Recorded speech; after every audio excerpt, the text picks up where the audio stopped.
Le buzz du jour, Yellow, concerne qui, quoi, quand, comment? Je vous ai toujours dit, tout ce qui concerne les affairages, c'est pour moi. Ah, d'accord. Bon, monsieur Goï. C'est bon. OK. Dites-nous, sur le terrain, est-ce que vous vous considériez comme un bad boy ou un joueur exemplaire? Un joueur exemplaire. Oui. Pourquoi pas bad boy? Bad boy, c'est en dehors du terrain. Ah bon? C'est en dehors du terrain. Sur le terrain, j'essaie de rester exemplaire. Voilà. Je suis un bon capitaine. C'est pour ça que je vais récupérer mon brassard tout à l'heure. D'accord.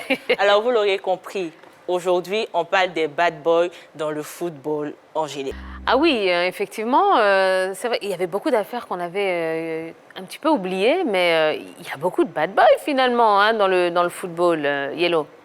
Comme quoi, le football réunit la majorité des bad boys, je ne sais pas. Peut-être Goï va nous dire le contraire. Il faut des bad boys. Il faut des bad boys? Il faut. Alors, merci pour cette belle passe. Hein. Est-ce que les joueurs à fort caractère ont leur place sur un terrain de football? C'est la question que je vous pose. Vous utilisez les ardoises ou à la maison, eh bien vous allez sur la page Facebook de la 3, hein, que ce soit sur votre ordinateur, votre portable, votre tablette, peu importe.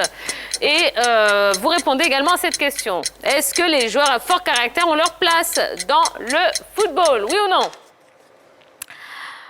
Alors, tous les hommes disent oui et Yellow nous dit non. On va prendre d'abord l'avis de Jojo. Ah oui, il faut des joueurs à fort caractère parce que quand l'adversaire commet une faute qui n'est pas bien, il faut des joueurs qui peuvent faire palabre, hein, voilà. Mais est-ce qu'on est sur un terrain pour faire palabre, justement? Mais il faut des joueurs pour nous défendre. Il y a un Serge Aurier. Voilà, il ne se laisse pas marcher là-dessus. L'adversaire fait quelque chose à quelqu'un. Bon, je prends un exemple banal, hein, à un joueur comme, je reviens dans le passé, Romaric, qui n'est pas trop un joueur à fort caractère. Lui ne peut rien faire. Et pour se défendre, il y a Aurier qui vient, et puis voilà. J'ai pas tout compris, mais c'est pas grave. Ouais, mais ça fait rien si vous n'avez pas compris. C'est Jojo. Vous connaissez Jojo? C'est pas grave, on n'a pas tout compris, mais bon, ça ira. Yellow. Ah, mais je suis une femme, je suis adepte de la douceur quand même. Voilà, je suis adepte de la douceur, je ne peux pas accepter qu'il y ait un bad boy sur le terrain. Et puis, le football, c'est une école, mais on ne va pas refaire l'éducation de ces grands messieurs quand même. Le football nous apprend des valeurs, le football nous apprend à vivre avec des gens, à avoir un ego moins surdimensionné, à prendre en compte la vie de tout le monde pour que l'équipe puisse fonctionner comme il se doit. Mais là, avoir un bad boy dans une équipe, déjà, ça pose problème pour le fonctionnement de l'équipe. Donc, je ne suis pas pour les bad boys. Alors après, on a vu hein, qu'il y avait quand même différents niveaux. Hein, exactement. Voilà, on parle, certains ont juste des petits problèmes de comportement, d'autres on parle de violence, d'autres d'alcoolisme et autres. Mais est-ce que ça ne fait pas un petit peu partie du package, quand on est un génie du ballon, d'avoir justement ce petit grain de folie, Goïbi Syriac? Il y a beaucoup de niveaux, je pense. Il y a des joueurs, comme on l'a vu tout à l'heure, des joueurs fous, vraiment qui font n'importe quoi. Mais il y a des joueurs, je prends un exemple sur l'Atlético Madrid. Oui. Vous voyez, ça, c'est une équipe avec un fort caractère. Genre, je peux dire 98% des joueurs, ce sont des bad boys. C'est-à-dire, ils jouent contre une équipe qui joue au ballon. Vous voyez, ils vont mettre des petits coups au passage. Vite fait, on dit Messi, ouais, il a le ballon, ils vont mettre un petit coup à Messi. Ah, c'est très bien. Et dans la tête, mais Messi, il est peut-être déstabilisé, tu vois, il va plus prendre le ballon, il va plus lâcher le ballon et tout ça. Donc je pense que c'est très important d'avoir des joueurs ou un joueur de fort caractère dans une équipe. Non, c'est toujours bon d'avoir ce genre de garçons sur un terrain. Leur tempérament, c'est une touche particulière, c'est des hommes de feu qui aiment le spectacle. Ils nous sortent un peu de l'ennui par moments, mais ils sont très talentueux. Allez le demander à Edgar Davids, le joueur hollandais. Il est un formidable joueur. Allez le demander à Gattuso, le milieu de terrain italien. C'est un formidable joueur. Balotelli. Allez poser la question à Mario Balotelli. Allez poser la question à Zlatan.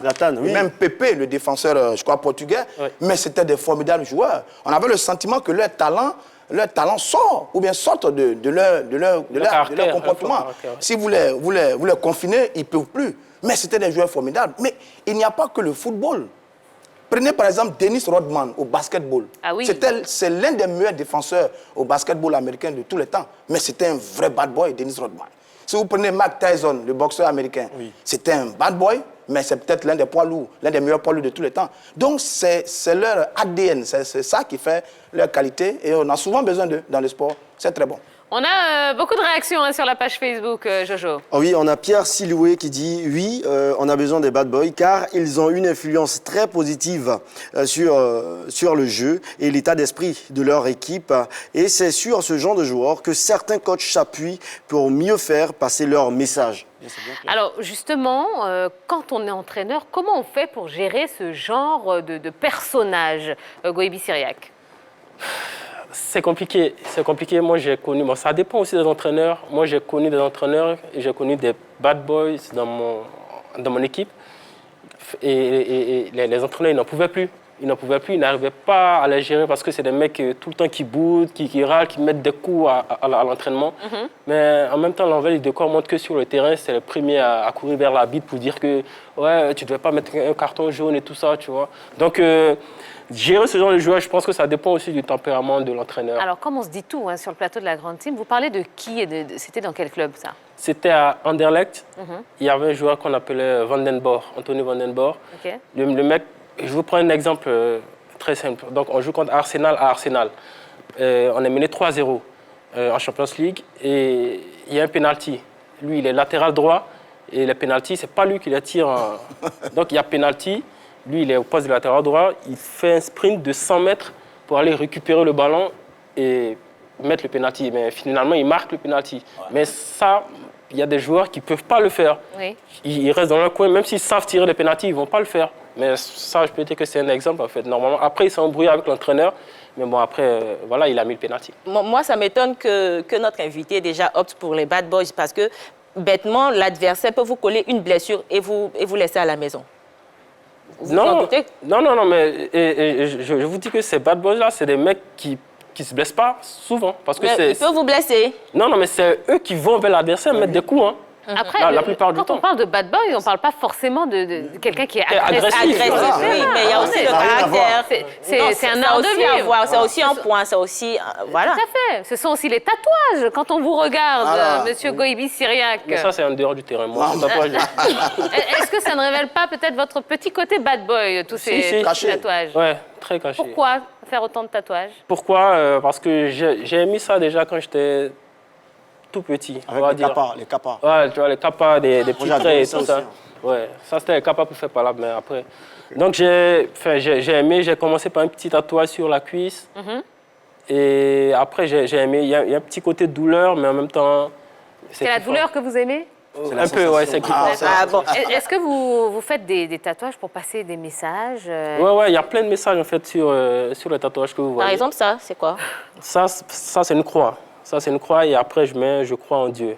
Et après, je mets le nom de mes filles. Ouais, après, je mets le nom de mes filles juste à côté pour dire que je parle à mes filles, je leur fais comprendre un peu qui est Dieu. Et ben voilà. Allez, c'est tout hein, en ce qui concerne le buzz. Merci beaucoup, Yellow.